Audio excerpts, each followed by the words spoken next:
Alright, so I've been told that I need to start making YouTube videos, so we're going to try 2 videos at once. I'm going to be making a couple loaves of bread. At the same time, I will also be canning apple butter. So let's get to it. So while we are waiting on water to heat up for apples, we are going to be working on some bread. And I'm going to back you up so that you can actually see what it is I'm doing. So I've got this handy Anchor jar, and we filled it up with roughly 2 cups of water. 2 cups of water, a rough 3/4 cup of sugar. This is the kind of sugar I use. The brand is Yukon. It's basically just less processed than your regular white sugar, but any kind of white sugar you got will work. And then 2 tablespoons of yeast is half a cup of oil. And I don't know if I have oil. Okay, so what I'm gonna do is I'm gonna use coconut oil this time. I have absolutely no idea if that's going to work. Usually I like to use olive oil.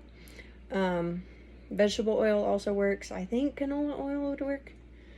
Yeah, so let's go grab that.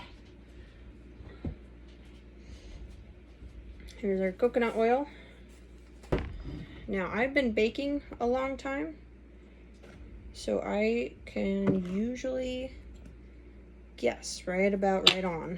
So we got our half cup of oil. You want salt? Roughly a teaspoon to a teaspoon and a half.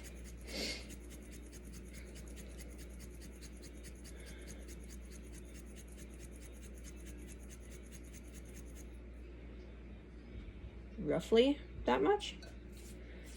I don't think that was quite a teaspoon, but we are trying to limit our salt.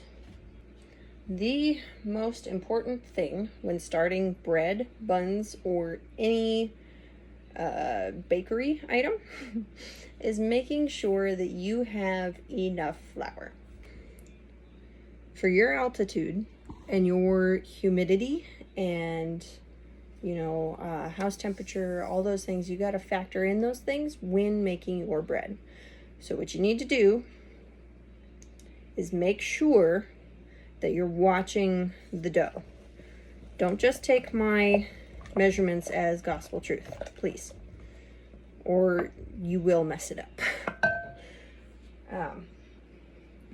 So I like to start off with about 1.5 cups. That's roughly what this scoop is. But for everybody else, I would say start with 1 cup and just kind of gently mix that in there. We're going to add in another cup to 1.5 cups. So right now I'm currently up to 3 cups of flour, but try to go slow. I've been doing this for a while, and I know this recipe pretty much frontwards, backwards, and upside down. Like currently, I don't have any recipe cards out right now. I am just purely doing this from memory. So, now this recipe was actually given to me by a friend. This is one that she worked on, and then after she gave it to me, I had to adjust it to our location. Okay, so right now we have pretty sticky, tacky dough. We're not quite there yet. See, it just immediately stuck to my thumb. Luckily, my hands are clean. I just forgot to take off my wedding ring. I'm gonna add in another probably 1/2 cup to start, because we're going to need it in later.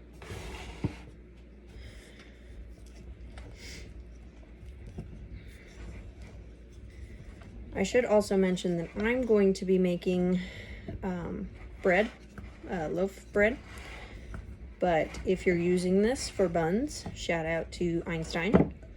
This is the exact same recipe. It's just going to be, the rises are a little bit different, and what you do with the dough after the rises are going to be a little bit different. Okay, It also helps if you make sure that your hands are clean. Now, before you freak out, I did lose one of my nails, but it is not in here. So now we've got a pretty tacky ball of sorts. And we need our flour. So, again, this is a fairly tacky, but it is wanting to be in a ball shape. It's not just still trying to be liquid. So we're gonna sprinkle out some flour here. I guess I do need to lower that to let you guys see what I'm doing here. And I'm gonna sprinkle a pretty fair amount of flour down because it's still very tacky. And then get this guy out of here.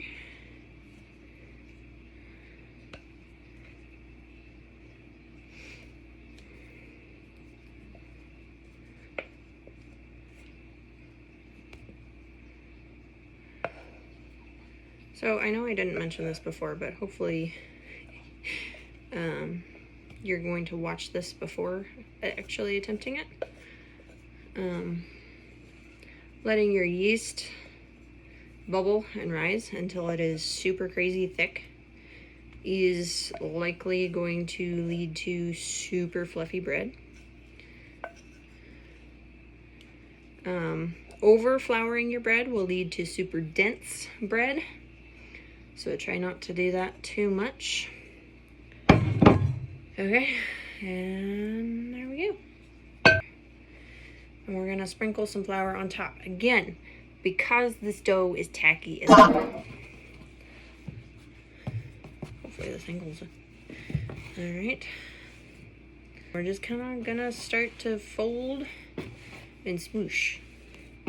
That will work in all of the flour that is on the outside, while still leaving it pretty airy. So you're not gonna want to smush too hard.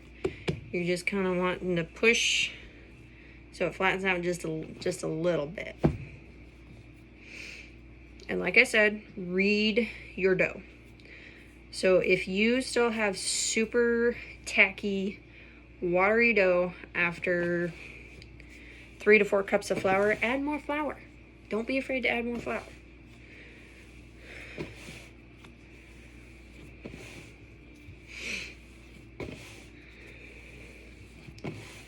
And then I know you can see that it's pretty floury, but I can feel on the inside it is still pretty tacky. So we're gonna add just a little bit of flour to the inside. So now we're just gonna kind of roll it up into a little dough ball. We're gonna sprinkle some flour down, making sure that your surface is fairly well covered because this is gonna be our first rise. All right. Give your flour sack towel, tea towel, hand towel, whatever works. And yeah, let her sit for an hour and then we'll be back. All right, so basically all I've done since the last time you saw me was grease my love pans. I do have some of those super nice fancy pants ones, but they were dirty, so we're gonna go with this.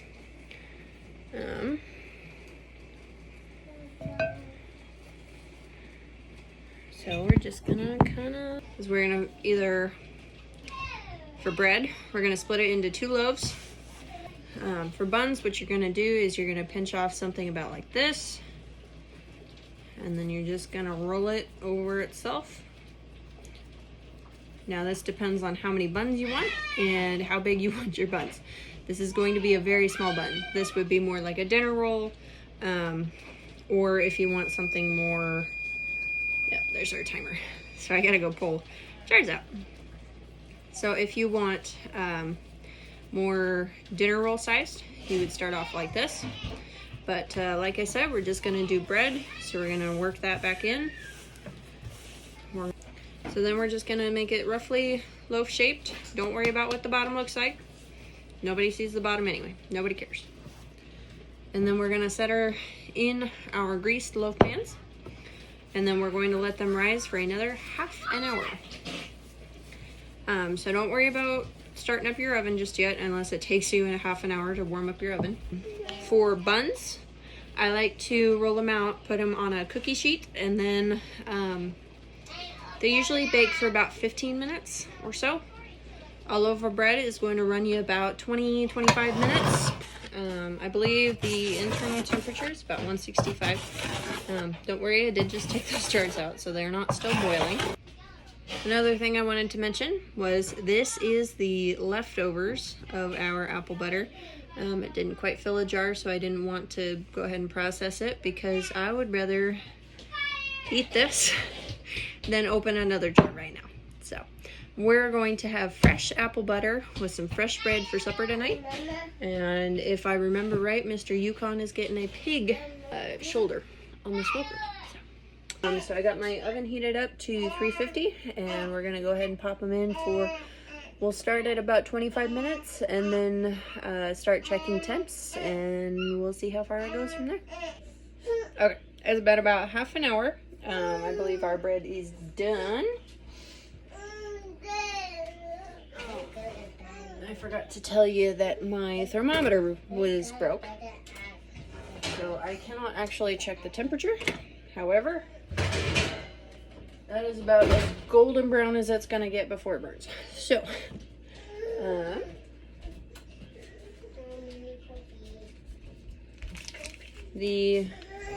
another very important step is to make sure that you butter the top of your bread. Okay, so we're gonna butter the top of this bread. If you have made buns, you can also sprinkle just a little bit of salt on them on the top. Probably 10 minutes. I'm gonna dump them out onto the cooling rack, and then we are going to let them cool even more before we cut into them.